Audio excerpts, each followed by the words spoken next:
You know that feeling when you check the mail and you find this thick, heavy packet of local government paperwork? Oh, yeah, the kind you usually just toss straight into the recycling bin. Exactly. I mean, we expect it to be super dry, full of bureaucratic jargon, and honestly, just sort of irrelevant to our day-to-day lives. Right. But this particular stack of paper, it's actually the complete opposite. It's essentially a blueprint for a fundamental transformation of how the city operates. Yeah, it's basically flashing neon warning signs. Truly. We are talking about documents that project a very direct, unavoidable impact on your wallet, your neighborhood, and really the basic foundations of the city. So if you are a Palm Bay resident or a homeowner or a taxpayer tuning in today through the Palm Bayer, you really cannot afford to ignore this one. Definitely not. Here is our mission for today's deep dive. Uh, We are unpacking the official Citizens Accountability Task Force Agenda Packet. or CATF, for short. Right, CATF. And this is the material prepared for their upcoming meeting on Monday, August 3, 2026. Which is coming right up. It is. Now, I want to be crystal clear right out of the gate here. This deep dive takes absolutely no political sides. Not at all. We are looking strictly at the official state of Florida revenue estimates and the Zen City citizen survey data that was provided in this packet. We just want to understand the potential local impact of Florida's proposed Amendment 3. Right. We're simply here to impartially report what the original source material projects. We are not here to tell you how to vote. Exactly. Okay, let's unpack this. Before we get into the exact dollars and cents that Palm Bay might lose, we first need to understand what this proposed amendment actually does. Because, you hear a term like tax reform, and it can mean, well, 100 different things. It really can. So set the stage for us. What is the context of this specific CATF meeting? Well, the context is really crucial here. The task force is meeting on August 3 at 6 p.m. at the council chambers on Malabar Road. Okay. And the entire purpose of this meeting is to discuss property tax reform and, very pointedly, to engage in a formal exercise regarding how to physically cut city services. Wow, so they are actually practicing making cuts. Yeah, they have to practice this because of Amendment 3. Yeah. It's officially titled CSHJR 1F, and it requires a 60% supermajority to pass this November 2026. So let's get into the mechanics of that amendment. For individuals who maintain a permanent residence in Florida by December 31st, 2026, it aggressively expands the homestead exemption. It really does. Like currently, the second homestead exemption applies to non-school assessed value between $50,000 and a CPI-adjusted cap. That cap sits around $76,000 this year. Right. And just to pause there and translate that jargon a bit, non-school just means the state is intentionally firewalling education budgets from this tax cut. So the schools keep their funding. Exactly. The But schools the- keep their funding, but the city and county governments, they take the hit. Got it. And that CPI-adjusted cap, that's just the state tying the exemption limit to inflation, right? So it floats up as the cost of living rises. Exactly, yeah. But Amendment 3 completely changes that structure. Under this proposal, that second homestead exemption jumps to a flat $150,000 in 2027. That is a massive jump. And it doesn't stop there. It goes up again to $250,000 in 2028. Oh, wow. Yeah. And then after that, it resumes annual inflation adjustments starting in 2029. Plus, it would apply to the total non-school assessed value, rather than just the value sitting above that initial $50,000 mark. I mean, for a homeowner, that sounds like an incredible deal, right? You keep a lot more of your money. It does sound great on paper. But this is where we hit the jaw-dropping headline that's sort of buried in the data of this agenda packet. Yeah, the math is brutal. It really is. If this passes, the State Revenue Estimating Conference projects that this amendment would eventually cut the city of Palm Bay's property tax revenue by roughly 66%. 66% of the city's ad valorem tax base just permanently gone. That's incredible. And for a municipality, the services you provide are your entire existence. That money is everything. I really want you, the listener, to just pause and visualize that for a second. Imagine waking up tomorrow to find your own household paycheck permanently slashed by 2/3. It's unfathomable. You don't just, tighten your belt or skip a few dinners out at that point. You are forced to make immediate structural changes to how you live. Yeah, you're selling the car, dropping the insurance, maybe moving into a much smaller house. Right. A 66% cut to a budget is a fundamental rewrite of reality. Mm-hmm. But as with most government policies, this doesn't just happen overnight, does it? No, it's phased in. Let's walk through the numbers the State Revenue Estimating Conference provided, specifically for Palm Bay. Okay, lay it on me. They are using a baseline of $66.9 million. That is Palm Bay's estimated ad valorem collections for fiscal year 2026. Okay, so roughly 67 million. Right. So in the first fiscal year, 2026 to 2027, the impact is $0. Wait, zero? Yeah, zero. The state wrote a one-year phase-in period into the measure, so local governments won't feel the hit immediately upon the amendment's passage in November. Okay, so that's the calm before the storm. But then we hit fiscal year 2027 to 2028, when the exemption jumps to $150,000. What happens then? Palm Bay's projected revenue loss that year is $22 million. 22 million. Yeah. That is roughly a 33% drop in property tax revenue right out of the gate. Wait, how does a city physically prepare for a $22 million drop in a single 12-month period? Like, do they freeze all hiring? Do they just stop paving roads in year one to hoard cash? That is exactly why the CATF is running these exercises. The shock to the system is immediate, and honestly, it escalates rapidly because the exemption goes up to $250,000 the very next year. Right, 2028 to 2029. Exactly. In fiscal year 2028 to 2029, the loss is projected at $35.6 million. Which is what, like half? About a 53% drop, yeah. Then in fiscal year 2029 to 2030, it climbs to $38.4 million lost, which is a 57% drop. It just keeps going. It does. 2030 to 2031, 41.4 million lost. And finally, by fiscal year 2031 to 2032, the phase-in is effectively complete, resulting in $44.4 million in recurring annual losses. So every single year moving forward, the city is operating with 2/3 less property tax revenue than it did back in 2026. Exactly. Okay, let me push back on this for a second, putting myself in the shoes of a practical taxpayer here. Sure, go for it. If the city needs money to keep the lights on and the roads paved, why can't they just raise the tax rate to make up the $44.4 million difference? It's a logical question. Right. Like, if the taxable value of the homes drops because of the exemption, Yeah. couldn't the city council just, increase the millage rate so that the remaining taxable value generates the cash they need? Well, what's fascinating here is that the Florida Constitution has already anticipated and completely blocked that exact maneuver. Oh, really? Yes.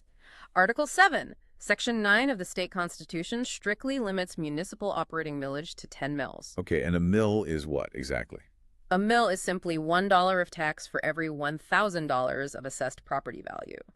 The agenda packet notes that right now, one mill generates about $10.1 million for Palm Bay. So there is a hard constitutional ceiling on the tax rate.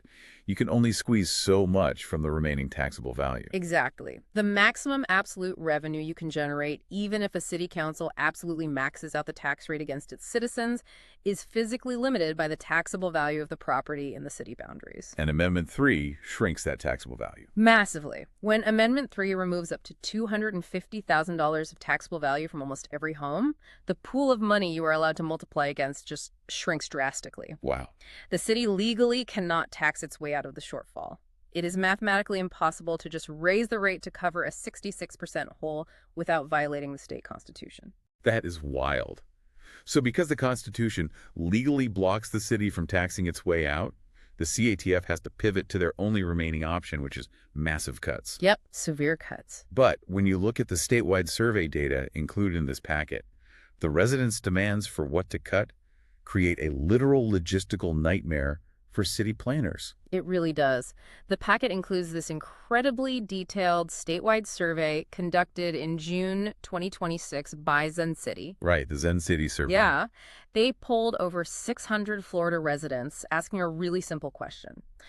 If your local government had to make budget cuts due to this lost revenue, which services should it reduce and which should it protect? And they gave them a pretty long list, right? They did. The survey gave respondents 19 different services to choose from, and the absolute most protected service, the one residents flat out refused to touch, was senior services. Really? Senior services? Yeah, only 8% of people were willing to cut community centers and senior assistance. Okay.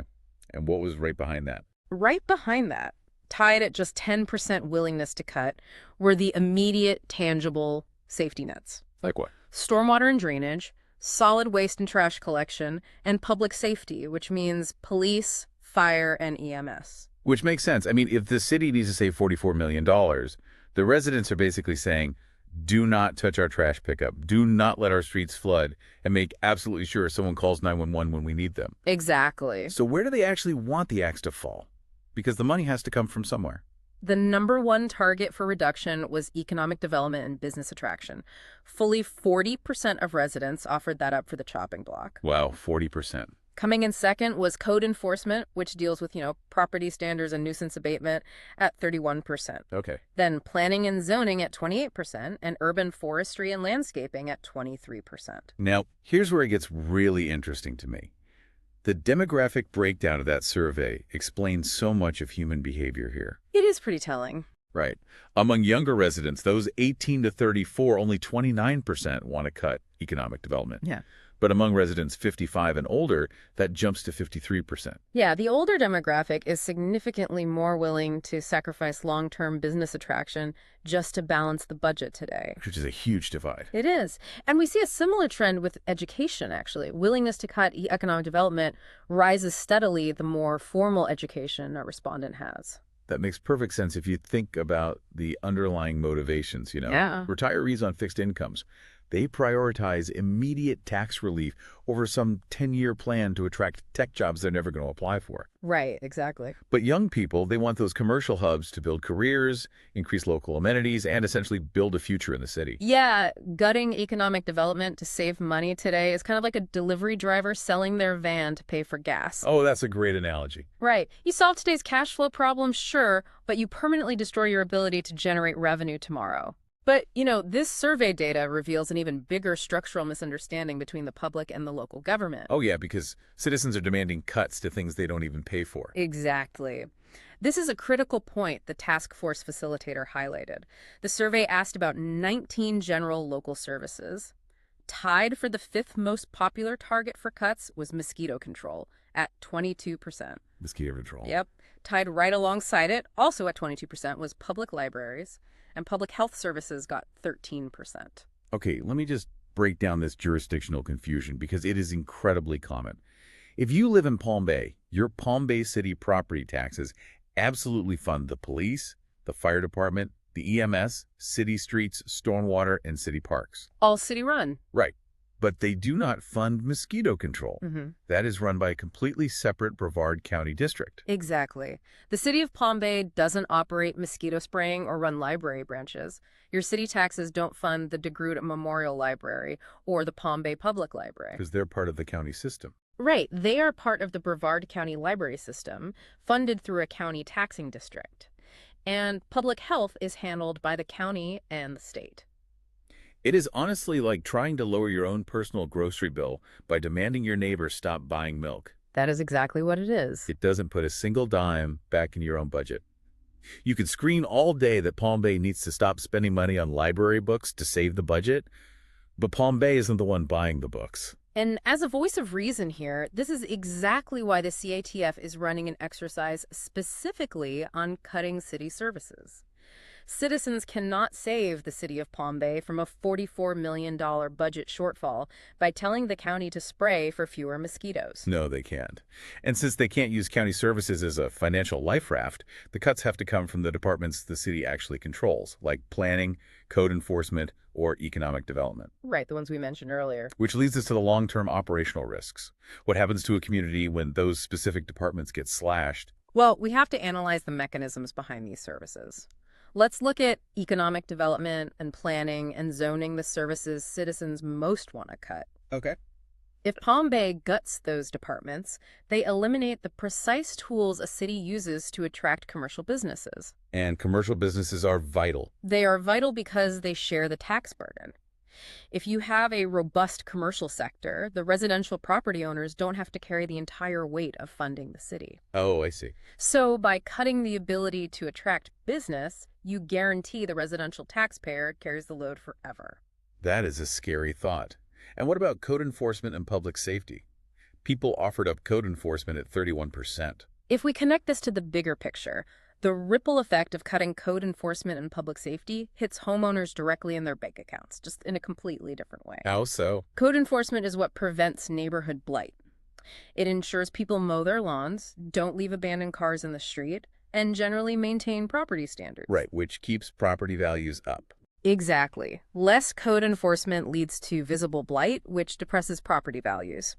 But the really hidden mechanism here is how it impacts property insurance. Tell me more about that, because insurance is already a massive anxiety point for Floridians right now. Huge anxiety point. Insurance companies rely on grading systems like the ISO rating, the Insurance Services Office rating. Okay. They evaluate a city's fire department based on response times, equipment, and water supply. And they also evaluate a city's building codes and code enforcement. Oh, I see where this is going. Yeah. If a city slashes its fire budget and response times drop, or if they gut code enforcement, the city's ISO rating gets worse. And when those ratings drop, insurance companies hike hazard premiums for every single homeowner in that jurisdiction to cover the increased risk. So insurance is essentially a hidden tax. Mm. If you cut the city budget, which lowers police presence and fire readiness, Yeah. property insurance spikes, effectively wiping out the financial relief the tax cut was supposed to bring in the first place. Exactly. The Zen City data actually touched on this housing anxiety, didn't it? It did, and the numbers paint a vivid picture of a very stressed population. 59% of residents are concerned that their city or county will have to cut services because of lost property tax revenue. Which makes sense given what we just discussed. Right, and that fear is highest among the youngest demographics, 72%, for those 18 to 34. But when you drill down into housing affordability specifically, 57% are concerned that property taxes make it difficult to stay in their home. Okay. However, an even higher number, 63%, are concerned that property insurance makes it difficult to remain in their home. Wow. People are literally more afraid of their insurance company than they are of the tax collector. The data supports that. And there is another fascinating contradiction in this data regarding who is actually feeling the anxiety. We call it the renter paradox. Yes, the renter paradox. Yeah. The survey breaks down concern by housing status. Renters express significantly higher anxiety about property taxes than homeowners do. Which is counterintuitive. It really is. 63% of renters are concerned that property taxes make it financially difficult to remain in their current home, compared to only 56% of homeowners. Which is wild on paper, because this proposed Amendment 3, the entire homestead exemption increase we've been talking about, applies specifically and exclusively to property owners who maintain a permanent residence. Right. Renters do not get a homestead exemption. Exactly. The apartment complexes they live in are classified as non-homestead commercial properties. Now, to be fair, the amendment does propose lowering the annual growth cap on non-school assessed value for non-homestead properties from 10% to 5%. Okay, so a slight change there. Yeah, so landlords would see some restriction on how fast their taxes could go up year over year. But those massive $150,000 to $250,000 exemptions do not apply to rental units. This connects directly to the visceral reality of the current housing market, I think. Renters are feeling the highest level of tax anxiety because they're watching corporate landlords pass down every single rising cost. Oh, absolutely. Taxes, insurance, maintenance, it all just gets baked directly into their monthly rent. Yeah. Even if they don't pay a property tax bill directly, they know they are the ones ultimately absorbing the financial shocks of this city. They feel the squeeze just as much, if not more. It is incredibly complex, and it just goes to show how much anxiety exists around the cost of living in Florida right now. People are desperate for relief anywhere they can find it, even if the mechanics of that relief might, dismantle the city they live in. Which is exactly why the Citizens Accountability Task Force is taking this August 3rd meeting so seriously. Yeah. They're looking at a fast-approaching future where 66% of their revenue could vanish, and they have to plan for what remains of Palm Bay after that happens. So what does this all mean? With stakes this high, what should you, the listener, do with this information right now? First and foremost, stay engaged. We've given you the top-line numbers today, but the full CATF agenda packet is public record. Yes, definitely review it for yourself. Look at the State Revenue Estimating Conference's methodology. Look at the Zen City survey questions. Pay attention to the August 3rd CATF meeting at the council chambers. It's going to be very revealing. The exercise they're going to conduct, literally practicing how to cut services without violating the Constitution, is going to be a preview of the very real, very painful debates the City Council will have to have if this amendment passes in November. And, I want to leave the listener with one final provocative thought drawn straight from the text of the source material. Oh, what's that? Well, we've spent this entire time talking about the immediate impacts, the 50,000 jumping to 250,000. But buried in the summary of the ballot measure is a provision about future legislative action. Okay, I'm listening. The amendment officially directs the state legislature to prescribe a uniform procedure for counties and municipalities to increase the second homestead exemption such that all homesteads are fully exempt from county and municipal levies. Wait, fully exempt, as in zero property taxes for homeowners, ever. That is what the amendment directs the legislature to figure out a process for in the future. The state estimating conference didn't assign a dollar figure to it because there's no timeline, but the intent is explicitly written into the text. That is staggering. So I pose this lingering question for you to consider. If property taxes are the absolute lifeblood of Palm Bay's existence, funding the police, the fire department, the roads, and the stormwater drains, what does a future look like if those taxes are eventually phased out completely? How does a city even exist? A city without revenue. That is an image that will definitely stick with you as you head to the ballot box. Thank you for joining us on this deep dive. Remember, the best tool for local governance is an informed citizen. Keep reading, keep questioning, and we will see you next time.